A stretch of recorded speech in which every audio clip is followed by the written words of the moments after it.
te voy a activar para que compartas tus diapositivas. Bien, chicos, empezamos con la clase con el profesor Fran, Historia. Muy bien. Hola chicos, espero que estén bien ustedes también. Vamos a iniciar entonces nuestras clases. A ver, normalmente yo inicio rápido, pero no los conozco mucho porque no los veo, ¿no?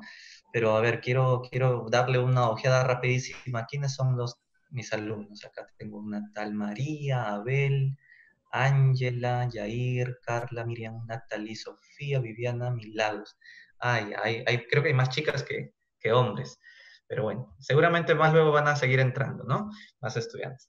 Ya, vamos a empezar con historia universal primero y luego hacemos historia del Perú. ¿Ya? Entonces, historia universal. Voy a compartir mi pantalla.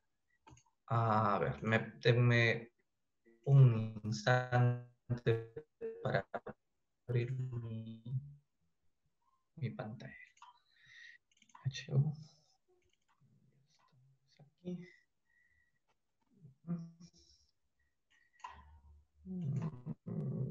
Ya, entonces ahora sí voy a compartirlo. Ahí está. Bien, creo que está compartiéndose, ¿no? Listo, voy a agrandar. Muy bien, chicos, iniciamos entonces. La Edad Moderna. Vamos a estudiar hoy día la primera parte de la Edad Moderna. La Edad Moderna incluye 6 temas. Al menos no es tanto como la media. La media hicimos 10 temas. Temas pequeños, pero eran 10 temas. Por eso lo hicimos en 2 clases. La Edad Moderna también es importante analizar, es que se entienda. ¿No? Es que no es solo cumplir por cumplir trabajo. Entonces, esta es la parte 1. Hoy día vamos a ver 3 temas. La Edad Moderna, a descubrimientos geográficos, más conocido como Colón y su descubrimiento en América. 2, el humanismo y el renacimiento, los grandes artistas y escritores. Y 3, la reforma de la Iglesia, la crítica terrible que recibió la Iglesia Católica en el siglo XVI. ¿Ya? Martín Lutero, el más conocido por todos ustedes.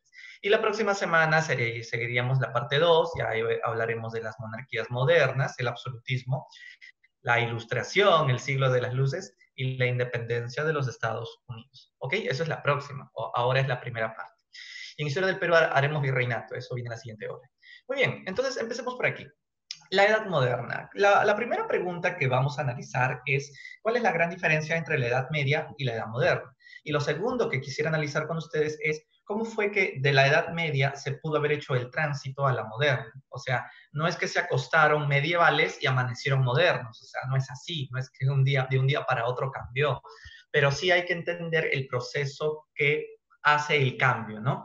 Entonces, lo primero que vamos a entender es que la edad moderna formalmente se anuncia en el año 1453, ¿no? ¿Qué ocurrió en 1453? A ver, empezamos con esa pregunta muy fácil.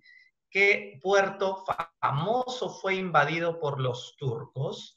Ya lo deben de saber todos, ¿no? Ya, claro, Constantinopla, así es. Entonces, la toma del puerto de Constantinopla marca el fin de la Edad Media y el inicio de la Edad Moderna. A ver, vamos a empezar con niveles. Esto es un poco como matemáticas también. Empecemos con una idea muy sencilla y luego despego, ¿sí? Recuerda de que con la caída del puerto de Constantinopla, el comercio que había entre los de Occidente y Oriente ya no podía realizarse por dicho puerto, ¿no? Ir a Constantinopla era la puerta de entrada de las mercancías, de las especias de que venían desde Oriente hacia ¿dónde? Occidente. Entonces, si la toma del puerto de Constantinopla generó que los comerciantes de Occidente, que siempre acostumbraban ir por ahí, ya no puedan ir porque este puerto acaba de ser invadido por los turcos, entonces van a tener que buscar nuevas rutas hacia la India. Y creo que ya saben lo que pasó entonces. Colón descubre América. Con este descubrimiento de América, entonces el viejo mundo, Europa, descubre un nuevo mundo, América. El oro que se robaron de aquí generó que ellos desarrollen y se volviera un capitalismo consolidado. Entonces ya es una época diferente a la medieval, porque si en la Edad Media no había dinero, en la moderna no solo hay dinero, sino que surge el sistema capitalista con mucha fuerza, ¿cierto? Claro, muy bien, el llamado capitalismo mercantil, ¿no? Luego ya será el capitalismo industrial con la revolución industrial, ¿no? Efectivamente. Entonces, esa es la más importante diferencia que podemos entender. Si en la Edad Media el poder se basaba en la tierra, en la Edad Moderna el poder se basa en los negocios, en el dinero, ¿no? Entonces, claro, si quieren que les hable de capitalismo, como creo que ahorita me manda un mensaje, hay varios tipos de capitalismo. Este sería el primer capitalismo, el capitalismo preindustrial, que luego va a apoderarse el Estado, se va a hacer cargo de ese capitalismo y esto se va a llamar ya mercantilismo.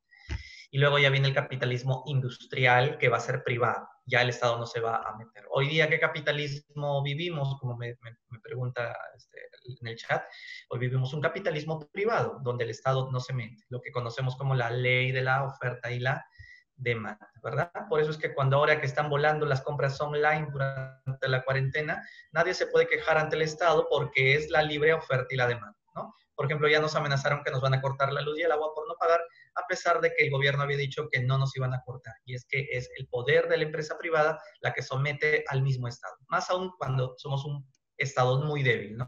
A diferencia de otros estados que son fuertes. Bueno, entonces, el año 1453, no te vayas a olvidar, marca el inicio de la Edad Moderna. En la Edad Moderna, entonces, lo que vamos a encontrar es el gran desarrollo capitalista principalmente. Pero también vamos a encontrar otras cosas, como la crítica dura que se le va a hacer a la Iglesia Católica. Si en la Edad Media, repito, vuelvo a la Edad Media para hacer la comparación, ¿de acuerdo? Por eso nomás lo menciono. Si en la Edad Media el ser humano vivía para salvar su alma y para hacer feliz a Dios y ganar el cielo, en la Edad Moderna no es que se vuelvan ateos tampoco. La Edad Moderna, los seres humanos siguen creyendo en Dios, pero van a cambiar su manera de pensar y van a considerar que tener mucho dinero ya no es pecado. A diferencia de la Edad Media, que la Iglesia Católica consideraba de que el enriquecimiento era pues un pecado mortal, como la famosa parábola de Cristo, ¿no? ¿Te acuerdan? ¿Han leído la Biblia? ¿Han visto Semana Santa? El famosa parábola del camello, ¿no? Es más fácil que un camello entre por el hueco de la aguja a que un rico llegue al cielo, ¿no? Ya, entonces esa mentalidad en la Edad Moderna cambia, porque el humanista se da cuenta de que el dinero genera la felicidad y el dinero te va a dar la necesidad de conocer cuál es tu misión en este mundo, por ejemplo. Esto de filosofar, ¿no? ¿Qué hago aquí? ¿Cuál es mi misión? ¿Cuál es la esencia de la vida? ¿No? Y entonces la gente quiere empezar a conocer culturas nuevas, quiere tener sensaciones diferentes, y eso genera pues el desarrollo del arte, de la literatura. Eso lo veremos ahora con el humanismo. No te olvides que en la Edad Moderna, entonces, una clase nueva muy fuerte surge. Ahí está apuntado, la burguesía. Ahora, cuidado con esta palabra, la burguesía, porque si te preguntan, ¿dónde nace la burguesía? ¿En la Edad Media o en la Edad Moderna? ¿Qué responderían ahí? ¿Dónde nace la burguesía? ¿En la Edad Media o Moderna?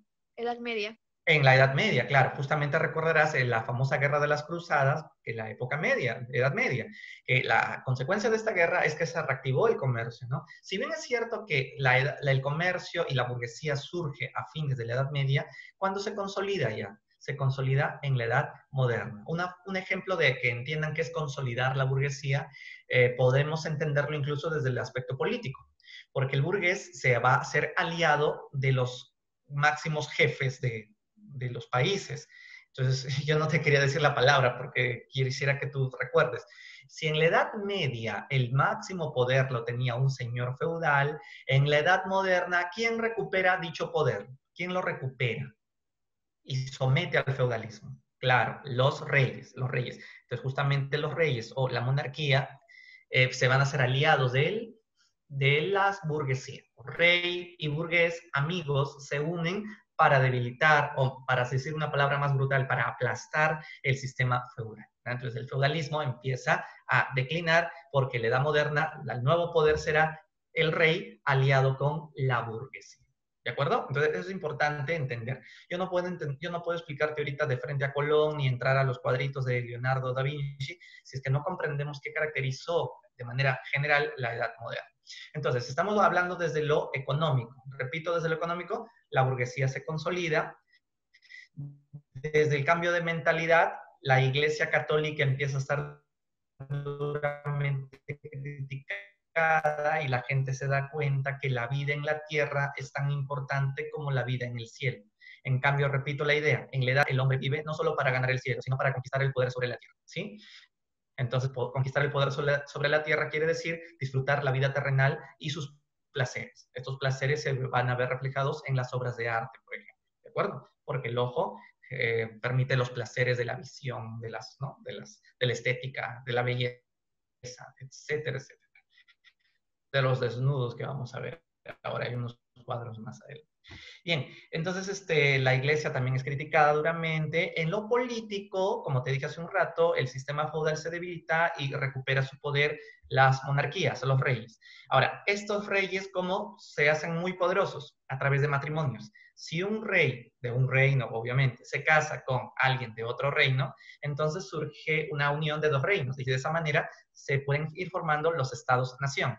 Entonces, el Estado moderno, como aquí está abajo, el Estado moderno empieza a echar raíces. El Estado moderno va a caracterizarse ¿por qué?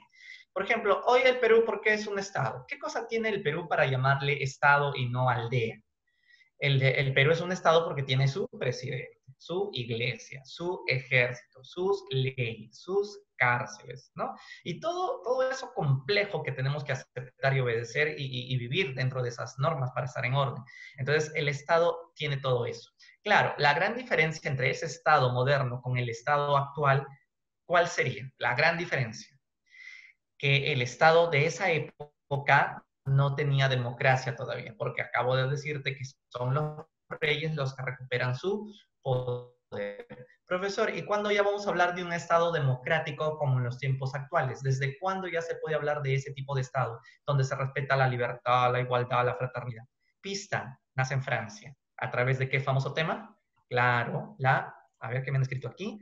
Por supuesto, la Revolución Francesa. Y justamente la Revolución Francesa está ahí en 1789. Por eso es que a partir de la Revolución Francesa se inicia la nueva edad, la edad contemporánea, poniendo fin a la llamada edad moderna. ¿De acuerdo? Por eso es que ahí empieza y ahí termina la edad moderna. Con la Revolución Francesa acaba la moderna. Bueno, entonces estas son las características generales de qué caracteriza a la edad moderna. Acá podemos ver lo mismo que te contaba hace un instante, pero con algunos detalles mucho más profundos, ¿no? Entonces, en la política, las monarquías absolutistas hacen su aparición y, repito, el feudalismo se debilita, ¿no? Más que fin del feudalismo es un debilitamiento, aunque el feudalismo va a seguir existiendo, pero con una fuerza muy, muy tenue, muy débil. La sociedad se caracteriza por ser bastante burguesa. Si antes no querías estudiar los problemas del mundo, ahora sí quieres entender los misterios de la vida. Entonces la burguesía se va a dedicar, por ejemplo, a investigar.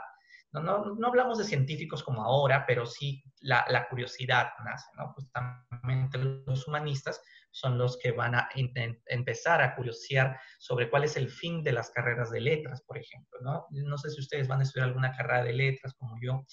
Los que estudian las carreras de letras son las carreras de las humanidades, justamente porque se busca entender al hombre para que el hombre sea más feliz, a diferencia de las carreras de números, que es más científico y tecnológico, ¿no? En cambio, las humanidades quieren entender la esencia del hombre, para qué está aquí el hombre, o cómo se consigue la felicidad. Eso un científico que domina números no lo puede entender. El científico lo que ve en su cabeza son ideas abstractas y dinero, ¿no? Con los grandes inventos y el desarrollo médico, que no digo que está mal, obviamente, no está mal, pero el hombre que se dedica a las letras es un hombre diferente, o sea, tiene una visión mucho más profunda de la esencia del alma, de la esencia espiritual, ¿no? Ok, entonces esa burguesía va a tener esta mentalidad. Ya no es solo creer en Dios, sino entender al hombre. Por eso es que el humanismo es conocido como el estudio del hombre, es su centro, ¿no? El antropocentrismo, ¿no? Muy bien, entonces esas son las grandes características que tiene la edad moderna, aquí como las están viendo. Y vamos a entrar ahora sí ya a el tema de Colón, que más que descubrimiento de América, simplemente hay que llamarle los grandes descubrimientos geográficos, ¿ok? Una primera pregunta es, ¿Qué motivó o qué causó, para ser más concreto, qué causó o qué factores, podríamos también decir, qué factores motivaron que Europa llegue a América o descubra o invada, mejor dicho, América? Entonces, uno de estos factores súper importantes ya lo conoces, la toma de Constantinopla. Esto, bueno, ya lo saben, ¿no? La toma de Constantinopla, ¿qué causó? Causó la necesidad de buscar nuevas rutas a Oriente. Y así, sin querer, Colón descubre América y en vez de encontrar canela, clavo, la seda que buscaba, ¿encontró qué cosa? Oro. Entonces se olvidaron de las especies y empezó la ambición por acumular riqueza. Obviamente que los que estaban más interesados en buscar nuevas rutas hacia Oriente era la burguesía. Como ya te dije, la burguesía se había enriquecido bastante con el comercio que había entre Occidente y Oriente, ¿no? Este grupo burgués hasta le prestaban dinero a los propios reyes, ¿no?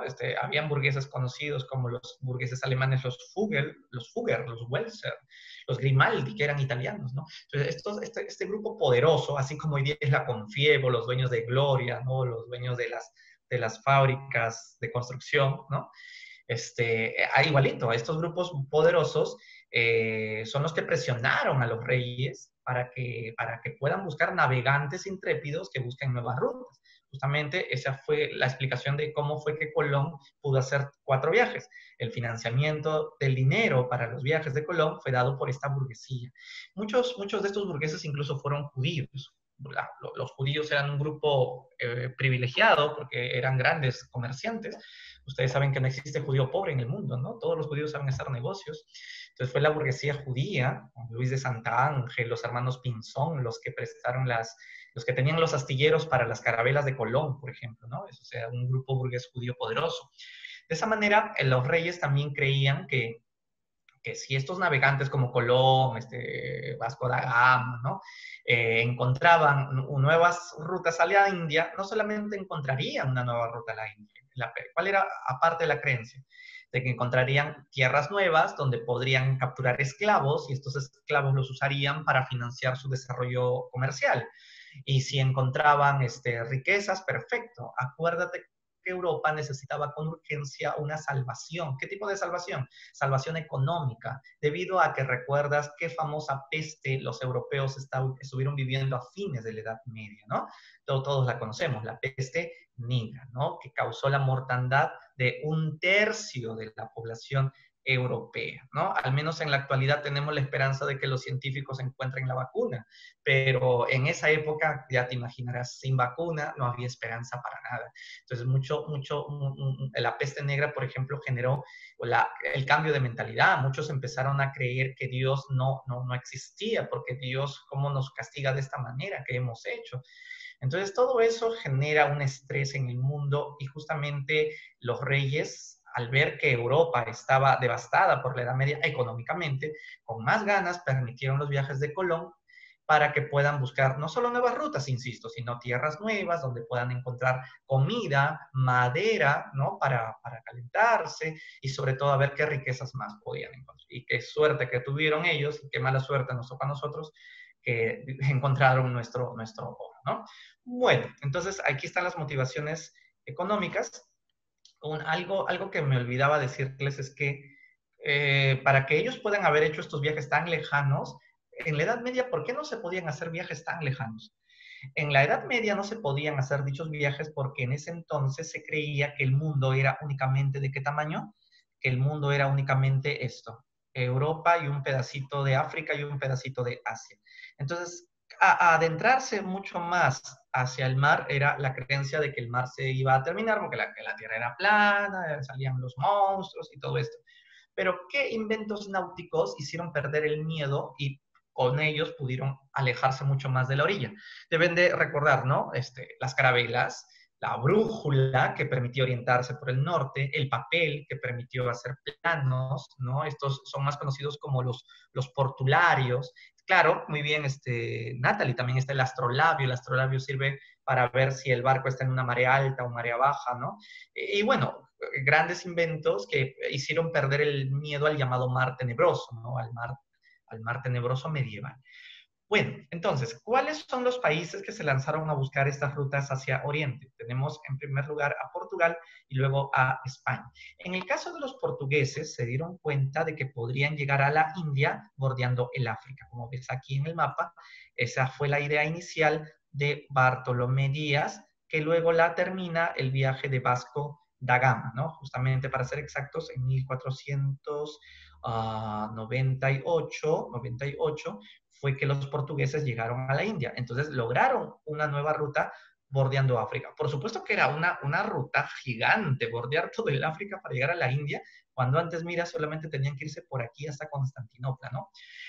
Por esa razón es que aparece Cristóbal Colón y Colón dijo, yo tengo otra ruta mucho mejor. Como ves en el siguiente mapa aquí, bueno, aquí al costado, Colón decía, ya que la Tierra es redonda, o bueno, Colón es el que inventó la idea que la Tierra es redonda.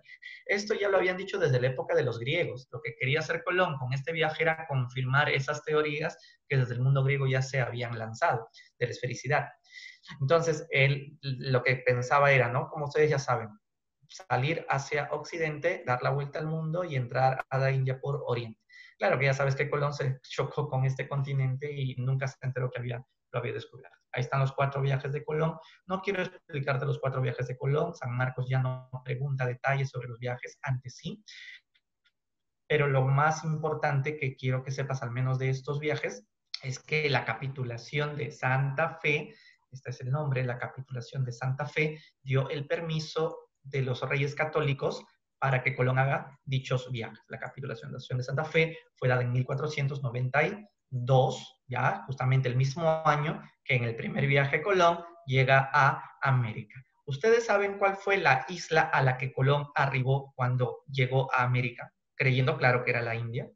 Esta isla tiene un nombre, Guananí, ¿no? Obviamente que los nativos conocieron a Colón y Colón también conocieron a los nativos, entonces por eso es que no estoy de acuerdo en llamarle descubrimiento de América, porque no es que Colón nos descubrió, los indios también descubrieron a Colón, simplemente fue un encuentro de 2 mundos, ¿ya?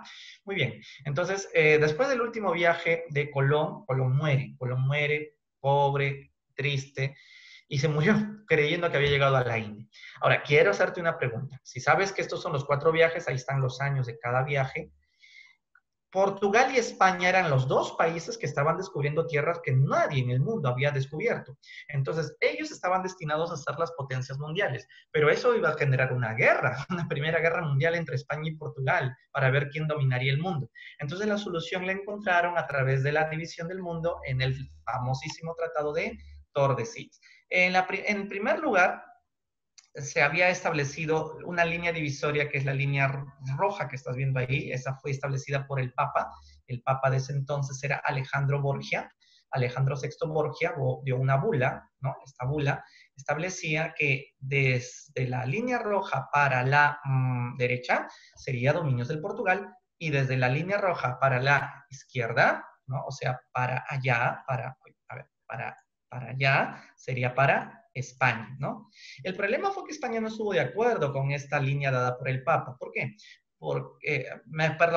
Portugal, disculpen, Portugal no estuvo de acuerdo con esta línea de color roja dada por el Papa, porque Portugal prefería mover la línea un poquito más hacia la izquierda, ¿cierto? Entonces, lo que finalmente España y Portugal establecieron fue la línea verde, y esa fue la llamada línea o del Tratado de Tordesillas. Aquí lo que buscaba Portugal era quedarse con un pedazo de América, por eso lo que hoy es el Brasil hablan portugués. Entonces, la famosa línea de Tordesillas, firmada en 1494, fue la que permitió la división del mundo entre las 2 grandes potencias de la época, o sea, del siglo XVI.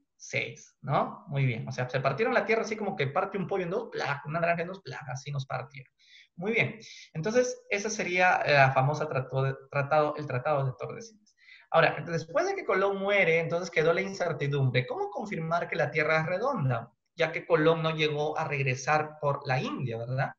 Entonces fue el viaje de Hernando de Magallanes quien lo confirmó cuando en 1519 parte de Portugal y llega hasta lo que hoy es Chile, la Tierra del Fuego. Cuando entra a el océano que ves aquí, se da cuenta que es tranquilito, le llamó Océano Pacífico. Ahora, esto ocurre en 1519, pero recuerda que antes que Magallanes conozca este mar, ya Balboa había descubierto ese mar, solo que Balboa, ¿cómo le había llamado? Mar del Sur. Mar del Sur. Fue Mar del Sur, así es. Lo que pasa es que Magallanes le cambia de nombre por Océano Pacífico, al comparar que el Atlántico era mucho más de olas violentas y agresivas. Ahora, Magallanes no terminó de regresar, él muere en las Filipinas producto de un ataque de los nativos y fue su capitán Sebastián Elcano quien después de 3 años de penoso viaje terminó de volver.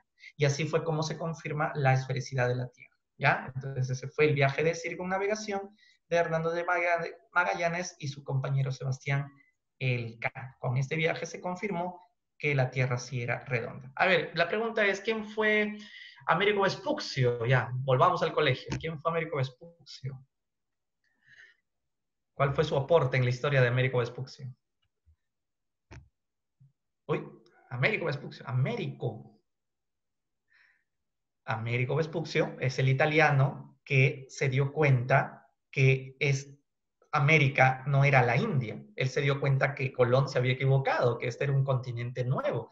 Por eso es que finalmente lleva el nombre América, ¿no? Por Américo. Imagínate que Américo no hubiese dado cuenta de que Colón se había quinceado. Entonces América se hubiese terminado llamando Colombia, porque estaba destinado a llamarse por el nombre de su descubridor, Colón, ¿no? Pero fue cosas del destino que se llamó América. Entonces. Muy bien, muchachos. Turno para ustedes. Díganme la clave, por favor. Son preguntas de San Marcos. Factores, dice acá. En África.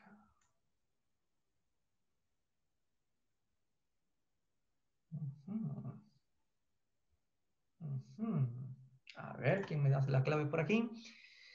Natalis me dice que es la clave C. Ajá, a ver, vamos a leer. Uno de los factores que influyó en los descubrimientos geográficos, o sea, los descubrimientos territoriales, a lo largo de la costa occidental de África, o sea, lo que hicieron los portugueses, fue ¿la qué? ¿Por qué querían irse por el África? Ajá, Elizabeth dice que es la B. Ya, entonces, pues está entre la B y la C, es verdad.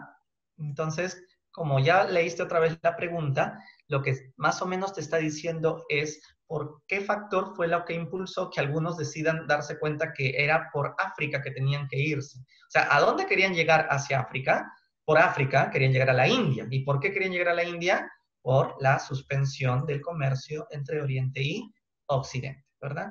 La crisis europea podría ser, pero la crisis europea era, digamos, un poco previa, era algo previo. Si no hubiese sido invadido Constantinopla, no hubiesen se lanzado a viajar posiblemente. A pesar de la peste negra, no se hubiesen lanzado. Fue la invasión del puerto lo que generó que, caballero, nomás hay que buscar otras rutas. ¿Ok? A ver, una más. Ustedes me dicen. Ajá, una consecuencia acá te pregunta. Consecuencia de los adelantos técnicos que hicieron posible los viajes de esta época. Consecuencia.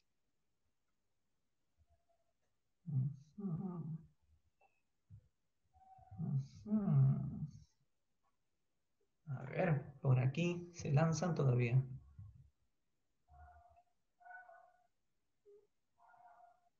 Ajá. La C de casita, me dicen por acá. A ver, vamos a ver. Los adelantos técnicos y científicos del siglo XV hicieron posible los viajes de exploración. Claro, los adelantos científicos, la brújula, etcétera, ¿no?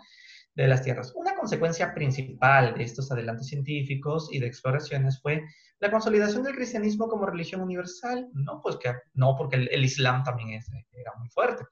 La victoria del Imperio Español sobre el Imperio Británico, jamás. El Imperio Británico siempre existió y el Imperio Español el Imperio Británico más bien dominó el Imperio Español después.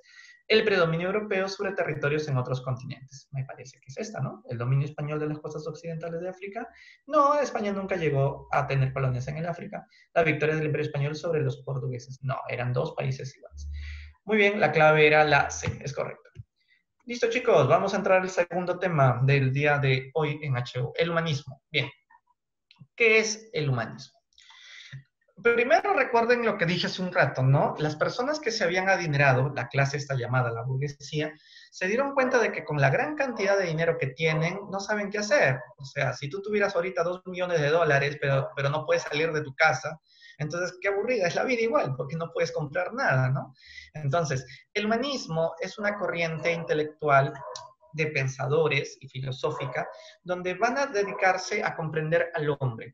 Repito e insisto una vez más, no es que ellos se alejen de Dios, sino que para ellos es tan importante conocer a Dios como conocer la esencia del ser humano, estudiarlo a profundidad y comprender la misión en este mundo.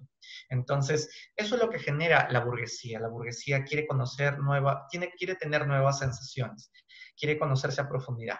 Y la pregunta es, ¿dónde va a encontrar ese misterio de conocerse a sí mismo?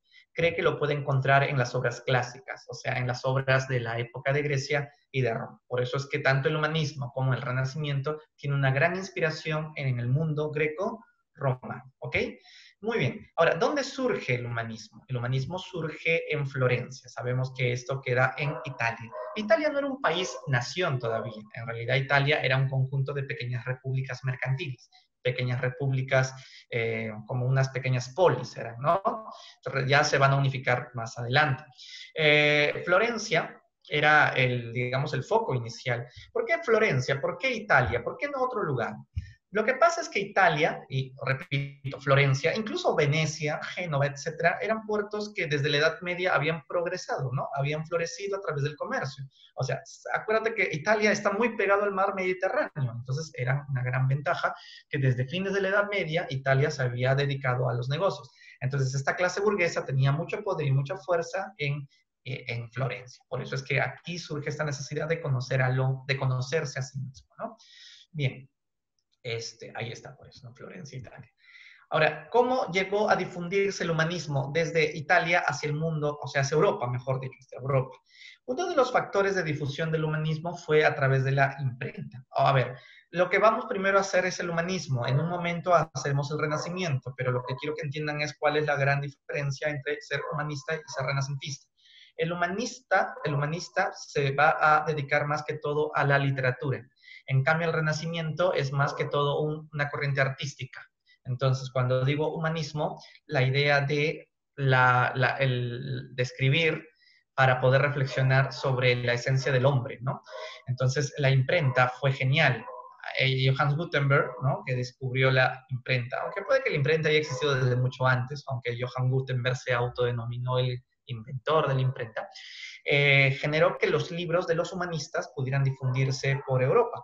En esa época, por ejemplo, un sabio, vamos a imaginar un sabio, ¿cuántos libros podía tener un sabio en ese entonces en su biblioteca? A ver, ustedes que no sé si se consideran sabios, todavía no, ¿cuántos libros tienen en su casa? Mínimo, un promedio. No sé, díganme un número, ¿cuántos libros se manejan en su casa? Aunque no los hayan leído, no importa, pero tienen. A ver, ¿qué me dicen por acá? 30 libros, ya, chévere. Yo tengo en mi casita unos 500 libros, ya, pero bueno, pues yo tengo más años leyendo. Acá me ponen 70, ya, pero no vale periódicos, ¿ah? Ya. Y mira, ustedes no son sabios, ¿ah? Un sabio de esta época, ¿sabes cuántos libros tenía en su biblioteca? 10 libros. 10 libros, ¿ya? ¿Por qué?